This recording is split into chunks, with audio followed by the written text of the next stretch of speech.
everyone. We're just waiting for Bree to join us and then we'll get started. Thanks for waiting.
All right, everyone, we're gonna get started. Thanks for joining us today.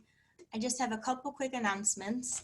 The first is that on the 22nd, we're gonna have our trivia night at 5:30. We hope you can join us. And even if you can only hop on for a couple minutes, we'd love to see you. The second is that we would like to know if you're going to be presenting at a conference or a meeting this semester. So I have an email, I'm about to send it out to you with a form. If you are presenting anything this semester, please fill it out so that we can send it out to everybody and let them know what CSEPHers are doing this semester. And with that, I'll hand it over to Bree. Hi, all right, sorry. Can you hear me okay? Yes, okay, good. All right, thank you. Oh, can you let me share my screen, please, Abby? Thank you.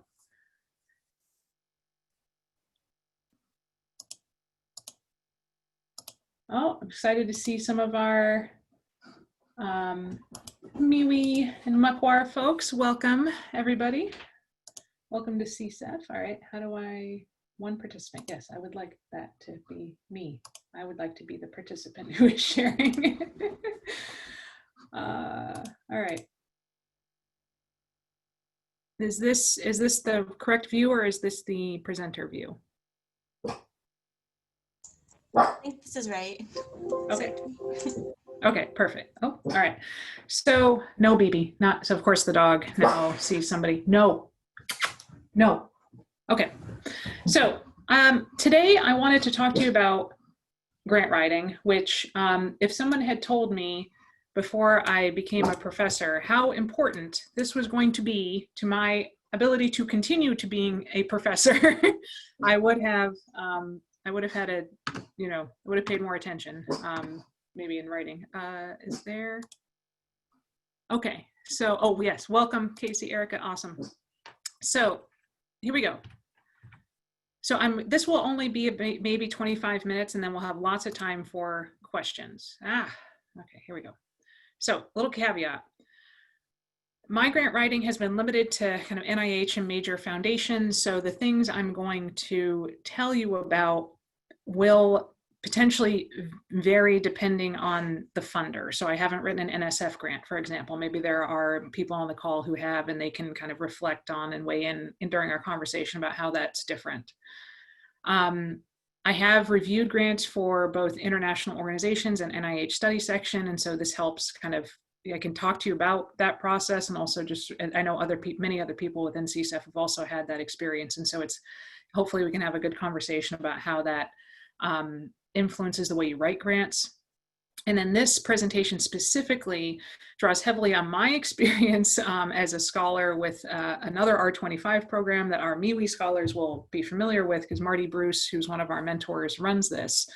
Which it was focused on geriatric mental health, but I want to really acknowledge the East Conwell, Warren Taylor, and Howard as people who were instrumental in helping me think about how to give a talk like this, because they were so effective in the talks that they gave.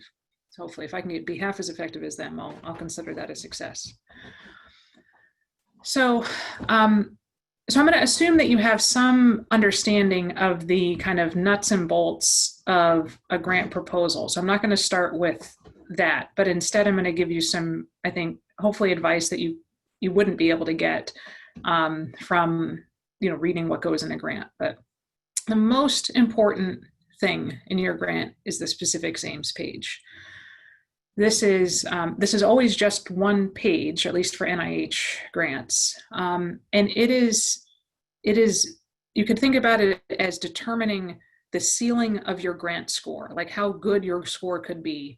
It generally goes down the more reviewers read, not up. I can never imagine reading a grant where I got to like the section on statistical analysis and I was like, oh wait, this is a brilliant idea. I definitely want this to be funded.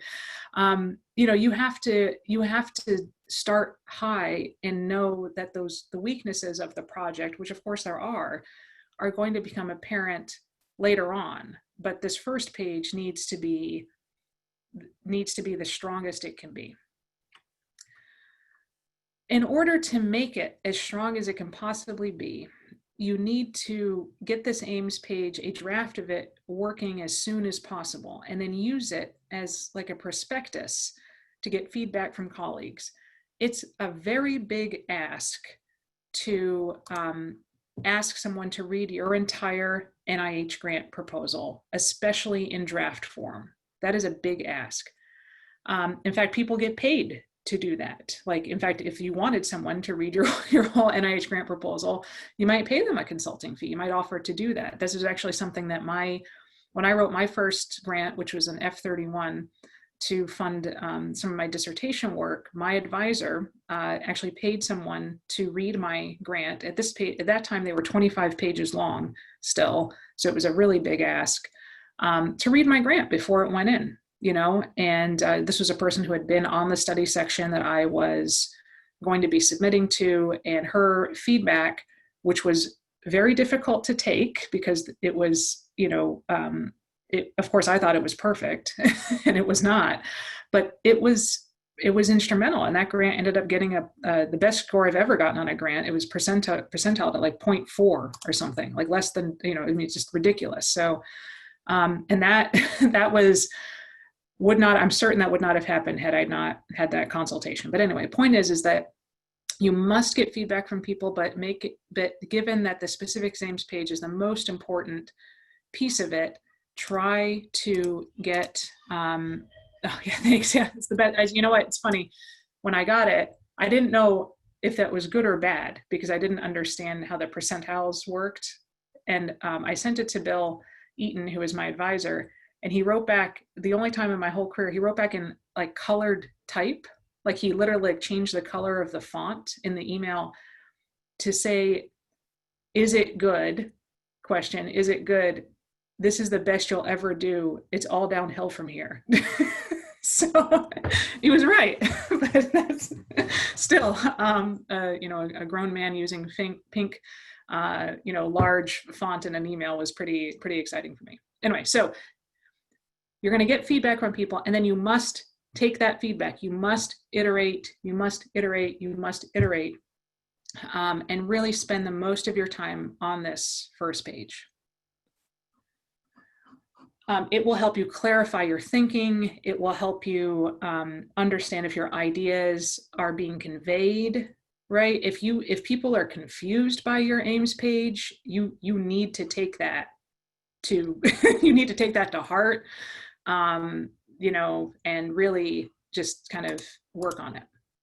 Everybody does it. I should also say, like, everybody does this.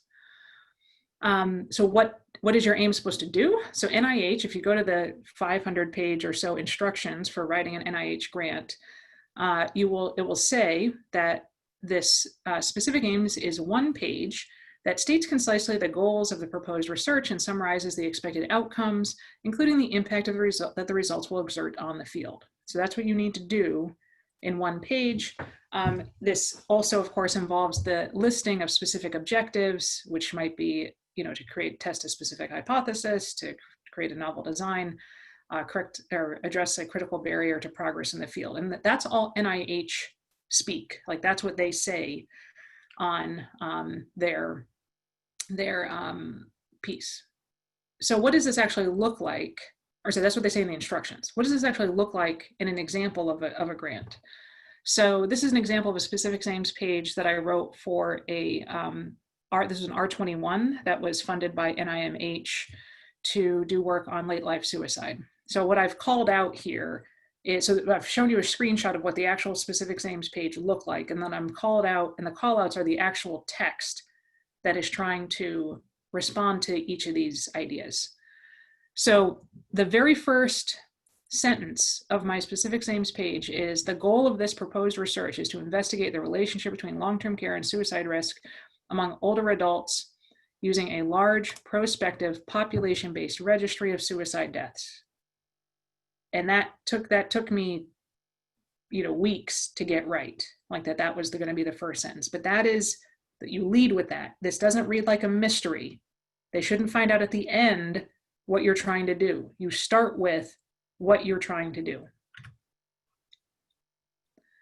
The next two, the second and third paragraphs, provided an overview of the approach and describe some of the strengths of that approach. Again, I'm going to talk about the limitations later, but I need to, on this first page, I need to start with what's good about this idea. Then you get down to the aims. It's very important that you visually set them apart, that you kind of, whether that's an indentation, a bold, you need to kind of visually set them apart. And so aim 1 is describe the individual level characteristics of suicide and long-term care and examine whether these characteristics are differential with respect to suicides that occur in community settings. That's just an example of the aims, right? And so some people, and we can talk about this in the Q&A afterwards, like some people will, and sometimes I will as well, include more of a description of the methods, for example, of how that's going to be done. This first aim was done just using kind of descriptive characteristics. There was a lot of work that we had to do to get to this point, but the aim itself, in order to accomplish this, was more descriptive characteristics. But anyway, I think that it's very helpful to have a clear aim, and then you can get into how that sausage is going to get made later, in the grant. And then the last paragraph of your aims page is impact. And again, it should not read as a mystery. It is not your reader's job to infer the impact of your work. You must beat them over the head with it. So this is what the text says, this project responds to the Surgeon General's research priority. So that's a call to authority. Like, if you believe the Surgeon General, you should believe me.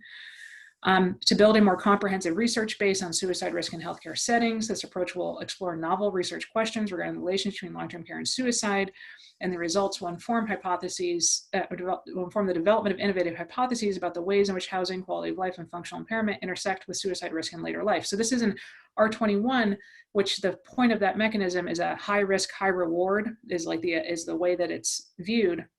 And so my job in terms of impact is not necessarily to settle the question, but is to tell us where we should go with it, which is where the informed development of innovative hypotheses comes in. Okay, so a common question is how many aims? So in responding to this, it's important to understand that it is very rare that projects are too narrow. That is, it's very, generally if you're, and I see this in my own work and also in work of mentees, oftentimes projects, they're just so ambitious. It's like, you can't do all of this. Or you certainly can't do all of this with the money they're going to give you or with the time you have. So that means is when you think about how many aims, what you need to be mindful of is that you're trying to not create a project that is overly ambitious. Okay, like it's very rare that if it's worth all the trouble of writing a grant, it's probably not too narrow. So your job is to make it manageable.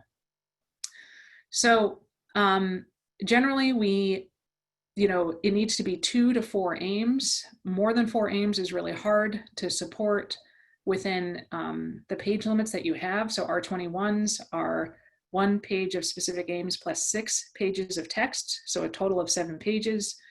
R01s are 1 page of specific aims plus 12 pages of text, so 13 total pages. You also may have 2 to 4 hypotheses for each aim, and those should be inversely related to the number of aims. So if you have, 2 aims, and it could be 1 to 4. I should say this. It really kind of depends on if your project is hypothesis testing versus some other type of project. So don't take that too much to heart. But what you should take to heart is that if you have 4 aims, there should probably only be 1 to 2 hypotheses per aim. If you have 2 aims, you could have 2 to 3, right? So if that's something, it shouldn't be 4 aims plus 4 hypotheses each. That is an overly ambitious project. Generally, your first aim needs to be the most conservative. So it's either it should probably be directly extending from your preliminary data. Your later aims can become more integrative or more speculative, maybe with less empirical support already from what you're going to do. And you can also have exploratory aims, but you should also label them as such, like call it exploratory aim 3, for example, because you need to sort of the reviewers will know if you don't have as strong a foundation to stand on with that aim versus others. And so just, your job is not to fool the reviewers. Your job is to convince the reviewers. And that convincing will come from drawing on empirical evidence, right? So they'll be able to tell if you don't have enough data or if you don't have sufficient power. So just call it exploratory. That's okay. Work and rework these many times. There's Warren Taylor had a phrase that was when he was giving this lecture during my that I wrote down because it was so beautiful and poignant, the idea that every word hurts. And this is particularly true when we have small, much shorter grants. Grants used to be 25 pages, or R01s in particular used to be 25 pages long. Now these things as I mentioned, are a total of 13 pages. And so you have much less space to make your case. And so if you're wasting space on, or if you have a paragraph or an aim that's not that strong, it's literally taking up space. It's like sucking oxygen out of the room, right? So you need to focus on that. It has to be succinct and clear, including to people who do not have expertise in this specific area. That is why it's so important that you give this to people who are not, they could be your friends, but that they're not in your field. Because if it's not clear to them, or if they're confused by something, or that you need to know it now, because there is no guarantee. In fact, it is almost certain that your reviewers, or at least one of your reviewers on your grant, will have no idea what your area is. I do work on mental and physical health, and I was asked to review a project on, GWAS for, I don't even know what the hell it was. I was asked to review another project on super long people who've lived a really, really long time. Like, I can't remember what the word is, like super agers or something. And the first one, I couldn't understand anything. Like I and the other reviewers scored this grant very poorly. The one on super longevity was beautifully written. I mean, if it wasn't illegal to keep grants to which, you're not allowed to do that. After you're done reviewing, you delete them. So that's what I did. it was so beautifully written. It was so clear. I mean, it was, it's very obvious the difference between a well-written grant and a poorly written grant, I guess is what I'm trying to say.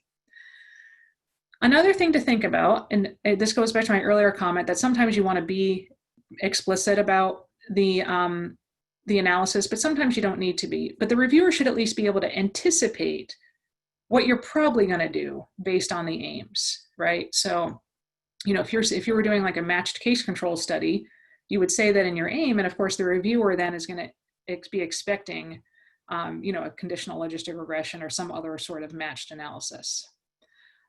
Your aim should be related, but not interdependent. This is really important.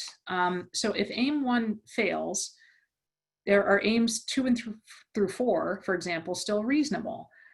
This is why aim 1 is generally the most conservative. So you either have good pilot data for it, or it's really just an extension of something everybody already agrees is the case. And so you should make aim 1 very unlikely to fail. But also make sure that that your other aims don't depend on the results of aim 1 in order for them to even be reasonable to do, right? The other thing is that you should consider how the review criteria are going to be addressed on the aims page. So the review criteria that reviewers are asked to think about are overall impact, significance, innovation, investigators, approach, and environment. And this is, I'm going to go through these, but here's overall impact. So here's where on the specific aims page, I'm already thinking about what the impact of this work is. And so what I want, this is from a different grant now, what I want the reviewers to take away in terms of impact. This is how I've addressed the issue of significance, which significance is just like, is this a question worth answering? That's how you should think about significance. So that is justified, and that's different from impact. Significance is your question worth addressing? Impact is, will the study you have proposed make a difference to that significant problem? Okay, so that it's two, and that's really a function of the approach that you're using to address the problem. But if you're trying to address an insignificant problem, who cares? Who cares if you do it well, right? So here's where significance comes in. Oops, sorry. This is where the investigator comes in. So you see this proposed research seeks to link and extend our prior findings from the relationships on stress, health behaviors, and environment. So this is calling out and tooting your own horn as to why I'm a good investigator, or why our team is a good team to address this very important problem. In this case, this is from the stress and sugar study, which is a different project we were doing primary data collection on. But you're thinking about that right there. Here's innovation. So again, this is coming from the bottom. This bridge the gap between biology and context by integrating concepts and measures from social psychology, neuroendocrinology, and epidemiology to generate novel insights into diabetes risks. This may identify innovative, biologically informed, and contextually relevant ways to reorient diabetes prevention approaches to reduce social disparities, right? So there's the innovation. And then here's the approach. So already on the specific aims page, I'm telling people how we're going to try to address this problem. So, we're going to use this experimental measure of stress reactivity. We're going to examine how stress and coping contribute to the progression of metabolic risk over a 12-month period in a diverse cohort. This is the R01 that I had submitted at the same time as the RSAS project. So we have a lot more money than what ADA has, to this cohort of 600 adults at high risk of developing diabetes, right? So already approach is not just in the aims, it's already in the text, not just in the list of the aims, it's already in the text of the specific aims page right at the top. And then finally, the last criterion they care about is environment. So here we mention, we're going to recruit this cohort from this large urban primary care clinic. You're going to talk about that a lot more later. The environment is probably the least of your concerns in some regards. because it speaks primarily to the feasibility of your project. And so if the idea is, no good, it doesn't matter that you can do it, right? So the environment that this is, and also you don't necessarily have a whole lot of control over your environment, but this is where you would bolster that through like letters of support and partners, for example. Okay. So again, the top critiques of grant reviewers, and this is consistent with my experience as well, is that the primary concern, especially of junior investigators, is that the project is too damn ambitious. It's just too much. There's too many different ideas. There's too many, different, it's not, and that ambition comes from the fact that it's trying to do everything. And grants that try to do everything will fail. And that leads to the second critique, which is that it's not feasible. So it's the generation of knowledge is incremental. And scientists know that. And the people who are reviewing your grants know that.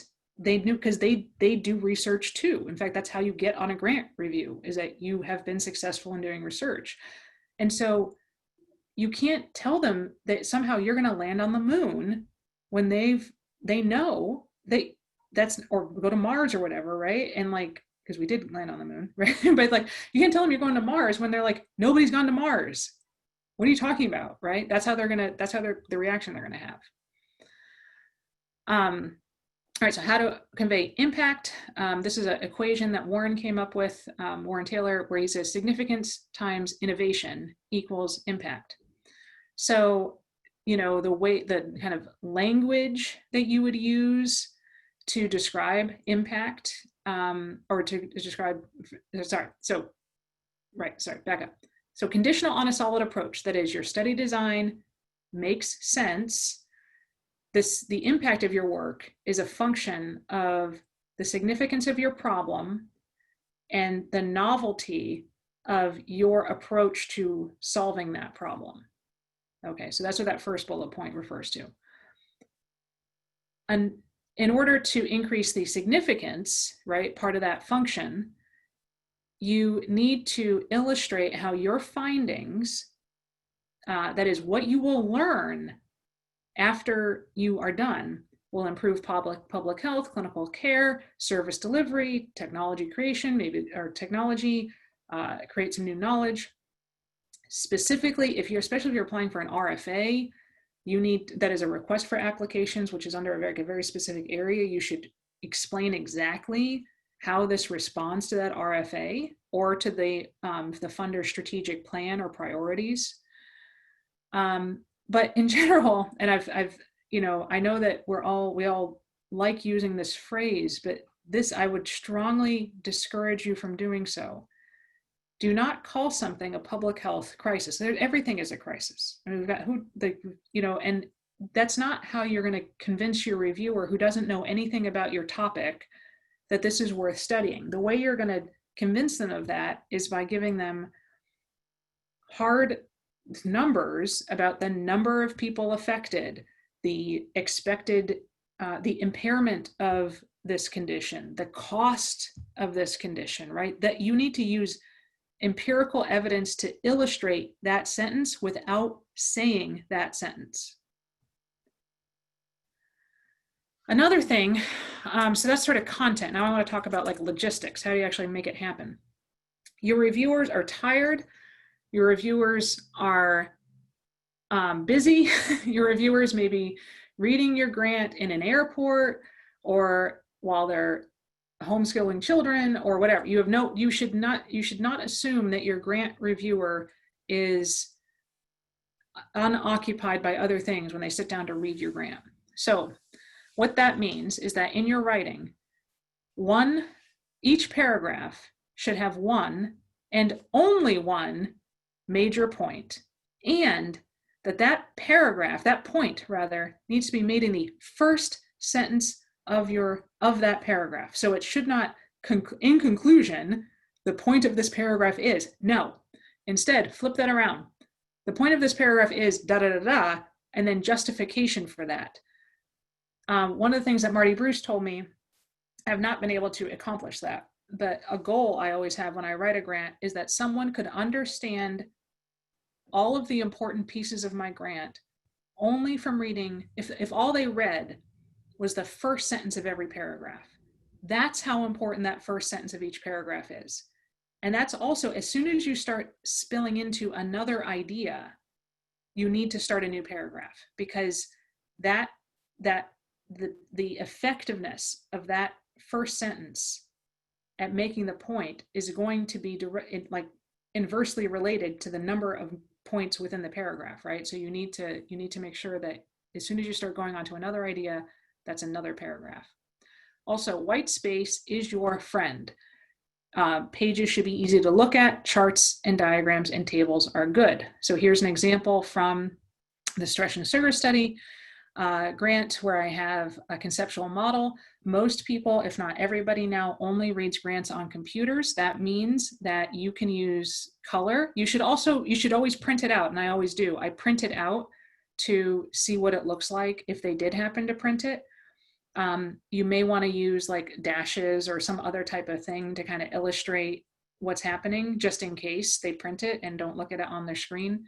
But in general, as long as it's like color is available to you now, that's good. You should use it. You can see here, this other figure on the right is our schematic of the overall study design and data collection, right? So all of that is also described in the text, but this way they can read it.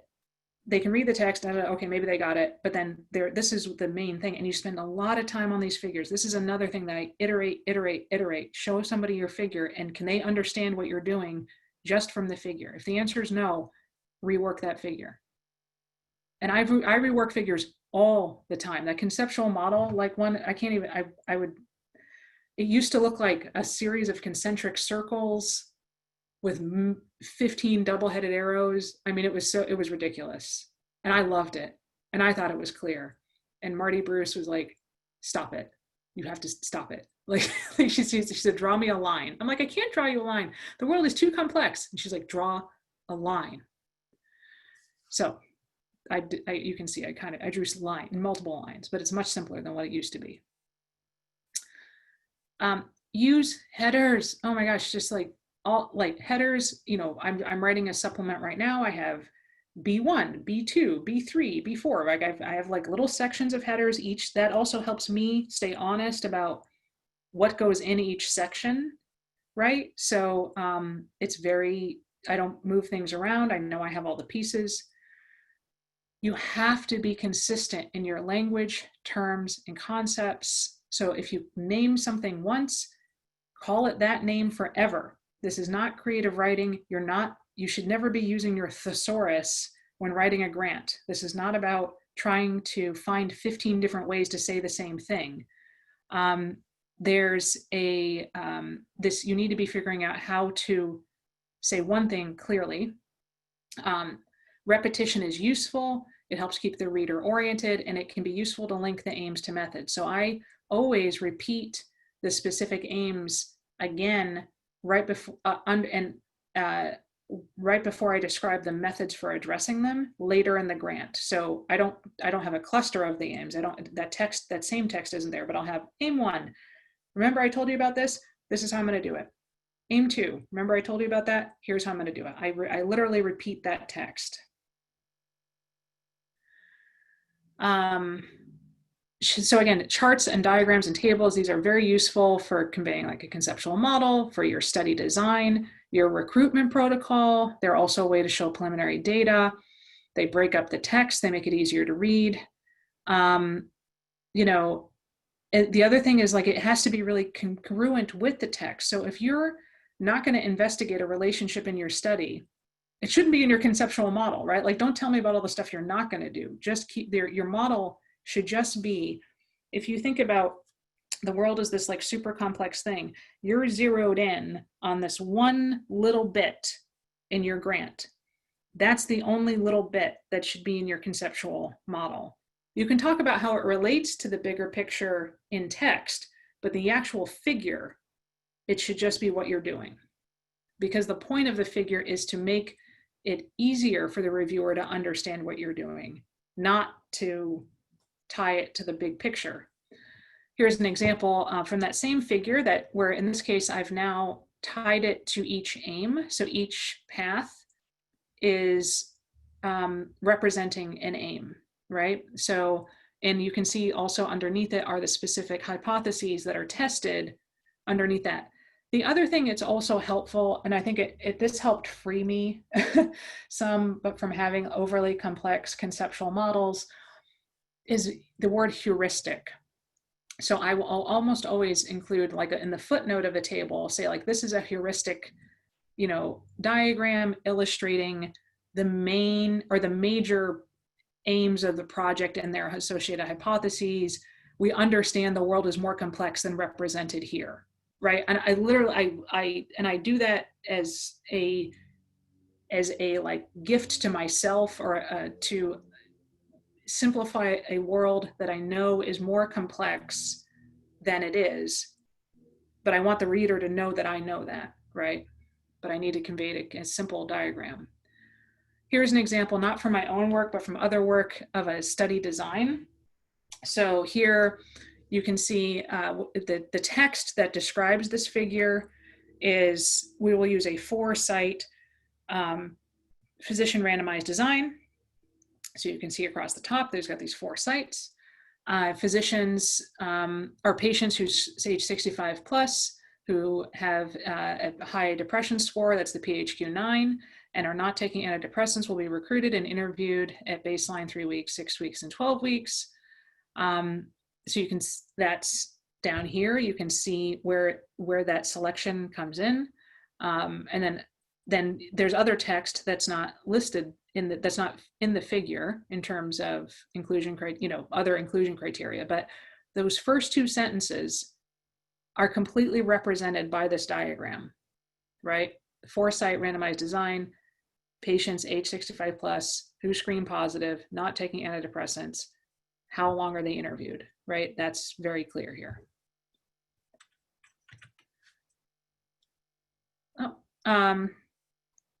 Here we go.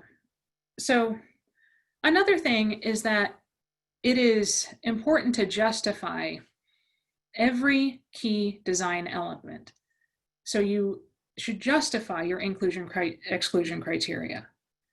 We've done this because, patients who are taking antidepressants, would, if we included people who are taking antidepressants, this would, reduce our statistical power to assess the impact of our intervention, right? Like, or our goal is to focus on underserved populations. Therefore, this is our inclusion criteria. There are so many ways you could recruit people. If you're recruiting people in person, you need to justify that. Why not by telephone? Why not by internet? You don't need to say why. I guess you don't need to say why not, but you need to say why you're going to be using this. Especially for controversial or like potentially divisive elements, you should both describe why you selected the elements that you did. So what are its strengths relative to alternatives? And maybe also what other options you considered, or what other options you will pursue potentially as a sensitivity analysis or as like a backup plan, for example. So if your plan is we're going to recruit in person, which will, be supplemented with, if recruitment, I'm trying to, like, depending on the study, depending on the question, you could say, we're going to recruit in person from this directory, and then, we will, supplement this with, advertisements at community fairs or whatever, right, to ensure that we get adequate representation of, the population we're interested in, right? Like you would be able to kind of describe that. So again, getting feedback, this is so important. You can get feedback from your colleagues. You can get feedback from scientists or consultants on your projects, right? If you've got both your co-investigators and consultants you have, from your program officer, who is centrally important to helping you get funded. And I can talk about that in the Q&A as to why. The overall logic, again, this can be from colleagues and non-scientists, like does this flow right, on style and clarity yourself. I always, even to this day, read every part of my grant out loud to myself, and I, you know what I mean, and I to how does it flow, does this make sense, and is the right word emphasized, and just I always do that. And you always read the document after spell checking. Like, this is critical, because typos can occur, right? It's form, not from, right? Spell check's not going to check that. So you've got to go through and read it. Don't rely on that. It is also important to know the audience that's going to be reviewing it. And that for NIH is a study section. You can, one person that can help you identify the right audience is your program officer, especially if you're doing interdisciplinary work. This is very important. Excuse me. I can't tell you how many times, I guess twice, I've had grants that literally bounced from study section to study section. I thought a study section was appropriate, and the program officer did not agree, and so they went to another study section. Sometimes that's good, sometimes that's helpful, sometimes it's not helpful. So, the study set, I'll show you in a second, the study sections the rosters are published for standing study sections, and so you can get some understanding of who's going to be in the room. Of course, you will never know who reviews your grants out of those people on that list. Again, don't make it a mystery. You need to make it clear in your proposal how your grant aligns with program priorities. In order for your grant to be reviewed, some institute within it needs to say, this aligns with my program priorities. So if you write a project and none of the institutes are interested in it, it will not get reviewed, because it will not get assigned to a potential funder. So this is also why it's important to talk to program officers, because they can, help you sort of make it clear, this is what we're interested in funding, right? This is where our strategic plan, this is why this is in the strategic plan. Again, this is just a link to the study section review. So let's talk time. So writing a grant takes a very long time. So your goal, whatever your goal is, right? So we just had October 5. That was a big grant review date, or grant due date for RL1s. So the time that this needed to kind of you start what's called the process of routing, of getting this grant to the government, starts about 2 weeks out. Here at Michigan, we have a final deadline of needing, I think it's like maybe 5 business days, which usually equates to 7 days total, from when documents need to be final before the deadline. So I'm submitting a supplement on the 16th. I have to have my documents in tomorrow, for example, final documents. Okay, so you got to subtract. So already your deadline is not October 16th, your deadline is now October 8th. All right, so then you subtract some time to revise, edit, and polish. I don't know if you need a week, but let's just say you do.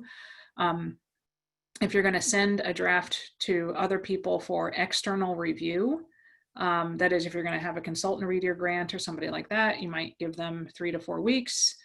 You might revise based on internal feedback. That's another few weeks. Planning is huge, right? So at least, sometimes, at least for the first time you're writing a grant. Obviously, when you're revising grants that have been submitted but not funded, this takes less time. But you cannot, it is not unreasonable to say 3 months to get a draft of a grant. That is not unreasonable at all. You might want to have a conversation about the program officer, about your grant, in idea. So it's, at the very beginning, and then talk to them kind of later on. But the point is that this is especially when you've got teaching and family and other responsibilities, this is not an unreasonable timeline. Okay. The other thing I'll say is that if you can get a copy of someone else's grant to look at, it doesn't even matter what it's about. That is so helpful, because it helps you assess, like get a sense of how to translate the grantees that you read in the RFA into an effective response. It's also so important to have good working relationships with your grant pre-award staff in your department or at your school, depending on how your institution is organized. They are critical to your sanity as you write the grant. And so as soon as you think that you're going to write a grant, email that person and ask to have a conversation. And that conversation will probably be a little bit about your grant idea, but mostly about like, how are they doing? Do they have pets or children or anybody else that you need to know about? And establishing a rapport, because you may need them to be working late or on a weekend or respond to some last minute crisis. And they're, like, it's so important that you have a good working relationship with them. And you're going to feel a lot more comfortable asking them to step up with what needs that come, which will be, you won't even know, you won't be able to anticipate them if you actually have a relationship with them. Okay, this is just the front page of this giant document. This is a few years old, and this document was 286 pages at the time. You should never try to read this. This is their job. Your pre-awards, it is the job of your pre-award people to know this document. I think I've got the link in the notes, and I will send out all of these slides afterwards. So, feel that that'll be helpful, but this is just another piece here. And then again, there's several webinars and resources, and I will send those out. So I'm going to stop sharing. Maybe if I can get my mouse all the way over. Where is it? Stop share. Okay. So I'm hoping that we can just have questions, and you're welcome, Sherry.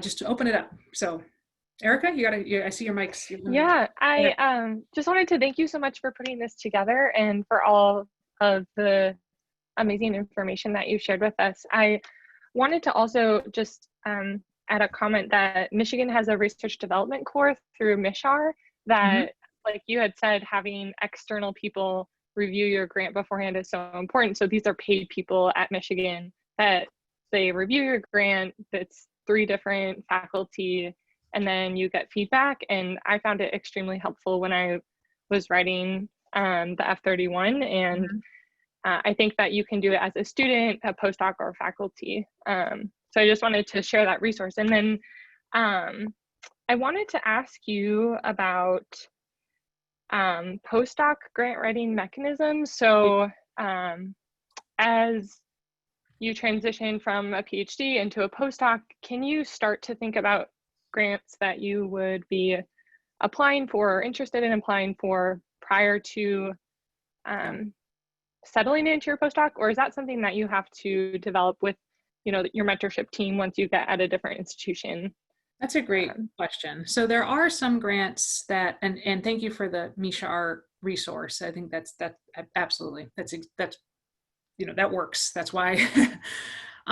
So I think there's a couple different approaches to going about this. So the first is, there are, you could write, for example, an F32 or a K99 while you're a doc student, which are grants that support postdoc fellowship, right? That's the whole, at least the K99, the beginning part of that is a postdoc. So in that sense, you could be thinking about it, kind of prior to you getting there. But another thing that people do, I think, which I've done myself, and I know colleagues have done, is in a postdoc, they write grants that they cannot be the PI of. So they write, their collaborators with whoever their mentor is, the mentor, because you, at least at Michigan.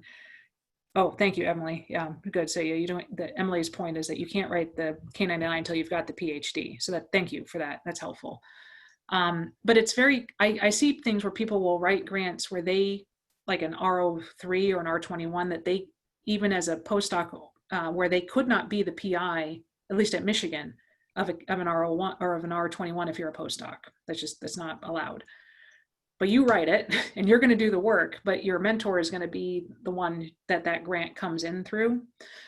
You know, the downside of that is that you don't sort of get full credit for it, necessarily like on your CV. You would certainly be listed as a collaborator, for example. It might help you transition into a faculty position, like particularly a research funded faculty position, a non-tenure track, because you've been able to show you could do that. And then that PI-ship could be transferred. But I think the benefit of it is that it gets you experience writing grants. And it is so different than writing other stuff. And so the more experience you can get, you don't want to be in like a parasitic type relationship, but I want to make that clear. But the more involvement you can have, the better. I mean, it sounds like there's something potentially underneath that question though, that I'm not responding to effectively. No, I think that I was more curious about the timing and whether or not that's something that you can consider, as you're seeking out programs or places that you would go to for your next stage, if that's something that you can start developing and thinking about before getting there, or if that's something that you would develop once you arrive, kind of like what I mean, Emily I would was say saying that. Yeah, I think and thank you, Juan, for your comment too, because I think it points out that different institutions have different rules about who can be PI of what type of grant. What I would say is that generally you're going into a postdoc, and that is understood to be a mentoring relationship, and that you are going to come with your own set of skills and ideas, but the majority of your time is working with somebody on their stuff. And so it's important to keep that in mind. And for example, when I recruit postdocs, I usually say 4 days a week is this project that I've hired you for, and 1 day a week is your stuff. And that's the kind of, before I'm recruiting somebody, I kind of present that as the division of labor.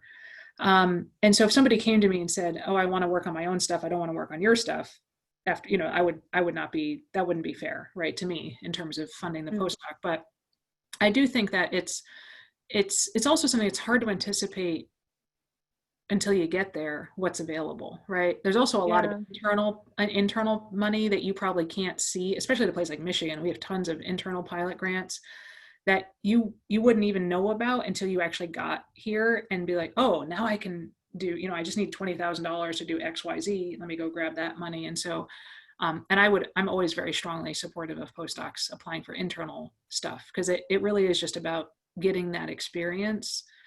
You don't have to worry about their salary support, because they're already funded in order to be there in the first place. Yeah. It's really just about doing some work. Yeah. Good questions. Cool. Thank you. Yeah. Other questions? Go ahead, Jessica. Hey, it's good to see you. You too. This was so helpful. I took so many notes, so thank you first off. Oh, I'm glad. I just had a question about an advice for managing the relationship with your program officer. Like, do you have recommendations for kind of how often to be in touch with them, how to engage with them? Just general tips would be greatly appreciated. Yeah, absolutely. So I'll start off by saying, if you've met one program officer, you've met one program officer, which is a saying from the VA. They have VAs, they have this Langolier. I used to be a WOC, which is a without compensation employee of the VA.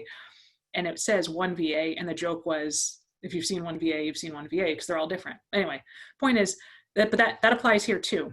So I've had program officers who literally made the difference between a grant being funded or not. So my K award, the second revision went in, it got a score that was very close to the funding line. They wanted to support it, and then sequestration happened, where the government just, I can't remember how that closed down, and we weren't funded. I got a call from Mark Chavez telling me that, I'm sorry, but this was it, and I was done.